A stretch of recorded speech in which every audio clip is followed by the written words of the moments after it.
प्राचीन समय की बात है। एक छोटे से गांव में एक भक्त रामदास रहते थे। वे भगवान श्री कृष्ण के अनन्य भक्त थे। उनकी दिनचर्या में सुबह उठकर गंगा स्नान करना, मंदिर में जाकर श्री कृष्ण की पूजा अर्चना करना और फिर गांव में भजन कीर्तन करना शामिल था। हालांकि वे निर्धन थे, लेकिन उनके हृदय में अपार श्रद्धा और भक्ति थी। उसी राज्य का राजा विक्रम सिंह बहुत ही ऐश्वर्यशाली था, परंतु उसे अपने धन और शक्ति का घमंड था। एक दिन राजा ने अपने दरबार में घोषणा की, इस पूरे राज्य में सबसे अधिक शक्तिशाली कौन है?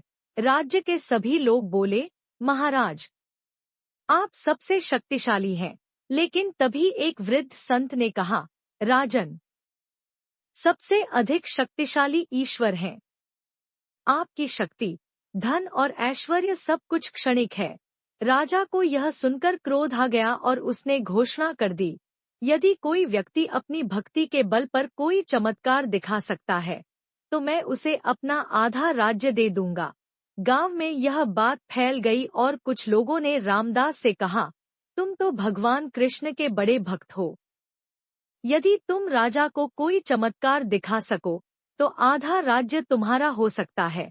रामदास मुस्कुराए और बोले, मुझे राज्य का लालच नहीं, परंतु यदि भगवान चाहेंगे तो कुछ अद्भुत अवश्य होगा। राजा ने दरबार में रामदास को बुलाया और कहा, अगर तुम्हारा ईश्वर सच में है, तो कोई चमत्कार दिखाओ। रामदास ने अपनी आंखें बंद कर ली और गहरी भक्ति में लीन होकर भगवान श्री कृष्ण का स्मरण करने लगे। तभी अचानक पूरे राजमहल में अंधकार छा गया और एक दिव्य प्रकाश प्रकट हुआ। उस प्रकाश के बीच भगवान श्री कृष्ण स्वयं प्रकट हुए। राजा हतप्रभ रह गया और घुटनों के बल गिर पड़ा। वह समझ गया कि उसका घमंड टूट चुका है। उसने रामदास से क्षमा मांगी और अपना जीवन भक्ति और सेवा में लगाने का प्रण लिया।